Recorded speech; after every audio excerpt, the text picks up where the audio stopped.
Voice of ഗുരുവിൻ്റെ ഒരു പുതിയ എപ്പിസോഡിലേക്ക് എല്ലാവർക്കും സ്നേഹസ്വാഗതം. ഞാൻ രജനി ബിജു.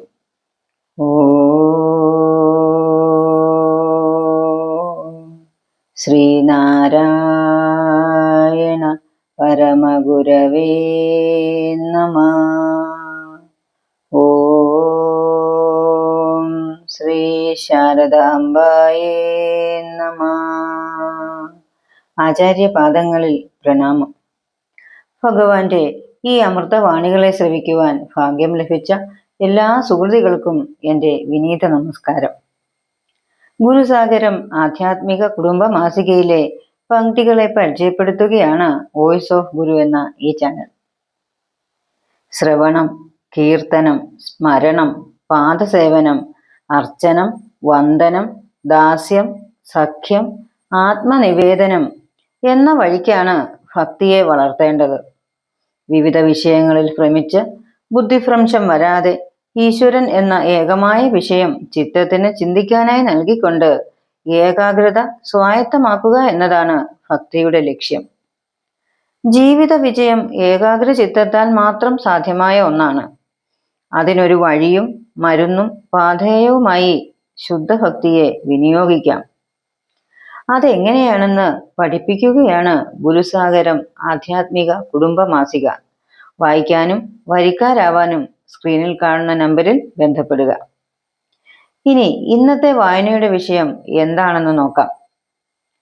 ഗുരുസാഗരം ആധ്യാത്മിക കുടുംബ മാസികയുടെ ചീഫ് എഡിറ്ററും ശ്രീനാരായണ ഗുരു വിദ്യാപീഠം ആചാര്യനുമായിരിക്കുന്ന ശ്രീ സജീവ് കൃഷ്ണൻ സാർ എഴുതിയ സച്ചിന്ത എന്ന പങ്ക്തിയാണ് ഇന്നിവിടെ അവതരിപ്പിക്കുന്നത്. ഇതിൽ വായനക്കാരുടെ ആചാര്യനോടുള്ള ചോദ്യവും അതിനുള്ള മറുപടിയുമാണ് ഉൾപ്പെടുത്തിയിരിക്കുന്നത്. ഗുരുവിനെ അറിയുന്നത് എങ്ങനെയാണ്? ചോദ്യം: താങ്കൾ ചില പ്രഭാഷണങ്ങളിൽ പറയുന്നതായി യൂട്യൂബിൽ കേട്ടിട്ടുണ്ട്, ഗുരുവിനെ അറിഞ്ഞാൽ മനുഷ്യൻ നന്നാകുമെന്ന്. എന്നാൽ എൻ്റെ അനുഭവത്തിൽ ഗുരുവിനെ അറിഞ്ഞ് ഗുരുമാർഗികൾ എന്ന് പറഞ്ഞു നടക്കുന്ന പലരും നല്ല മനുഷ്യരല്ല എന്ന് തോന്നിയിട്ടുണ്ട്. മറ്റുള്ളവരിൽ കാണുന്ന എല്ലാ ദോഷങ്ങളും അവരിലും കാണാം. പിന്നെ എന്താണ് ഗുരുവിനെ അറിഞ്ഞാൽ ഉണ്ടാകുമെന്ന് പറയുന്ന മാറ്റം? ഉത്തരം എന്താണെന്ന് നോക്കാം. ഗുരുവിനെ അറിയുക എന്ന് പറഞ്ഞാൽ ഗുരുകൃതി പഠിച്ചു വ്യാഖ്യാനിക്കലോ ഗുരുവിന്റെ ചരിത്രം പഠിച്ചെഴുതുകയോ പ്രസംഗിക്കുകയോ ചെയ്യലല്ല. ഗുരുവിനെ അറിയാൻ ഇതൊന്നും ആവശ്യമുള്ള ഘടകങ്ങളേ അല്ല. സ്വന്തം ആത്മാവിനെ അറിയലാണ് ഗുരുവിനെ അറിയൽ എന്ന് പറയുന്നത്. മനസ്സെന്തു പറയുന്നു എന്ന് നമുക്കറിയാം. അവയവങ്ങൾക്ക് എന്താണ് പറയാനുള്ളതെന്ന് നമുക്കറിയാം. ഇന്ദ്രിയങ്ങൾ എന്തൊക്കെ ആവശ്യപ്പെടുന്നു എന്നും നമുക്കറിയാം. എന്നാൽ ആത്മാവിൻ്റെ ആവശ്യം നാം അറിയുന്നില്ല. ആത്മാവ് എന്നത് നമുക്ക് കേവലം കെട്ടുകഥ മാത്രമാണ്. നാം ശരീരത്തിൽ ഇരുന്ന് അറിയുന്ന എല്ലാത്തരം വികാരവും വിചാരവും ആത്മാവ് നിലകൊള്ളുന്നതിനാലാണ് അറിയുന്നത് എന്ന അറിവ് മനുഷ്യർക്കില്ല. അതിനാൽ ആത്മാവിലേക്ക് ആർക്കും തന്നെ ശ്രദ്ധയില്ല. ആത്മോപദേശ ശതകം പഠിച്ചിട്ടുള്ളവർ വിലമതിയാതെ വിളക്കുതിക്കയും പിൻപൊലികയും ഇല്ലത് കണ്ടു പോയിടണമെന്ന് ഗുരു ആത്മാവിനെ ഉദ്ദേശിച്ചു പറഞ്ഞ വരികൾ വിശദീകരിച്ച് പ്രസംഗിച്ചെന്നു വരാം, അല്ലെങ്കിൽ പ്രബന്ധം രചിച്ചെന്നു വരാം. എന്നാൽ ഈ പറയുന്ന ആത്മാവ് തൻ്റെ ഉള്ളിൽ സർവം സാക്ഷിയായി നിൽക്കുന്നു എന്ന ബോധം പ്രവർത്തിക്കണമെന്നില്ല. അങ്ങനെ പ്രവർത്തിക്കുന്നവരാണ് ഗുരുവിനെ അറിയുന്നവർ. അല്ലാത്തവർക്ക് ഇത്തരം ആത്മീയ അറിവുകൾ പണം, പേര്, പ്രശസ്തി എന്നിവയ്ക്കുള്ള മാർഗങ്ങൾ മാത്രമാകും. അവരെ കണ്ടിട്ട് ഗുരുചിന്ത വിട്ടുകളയരുത്.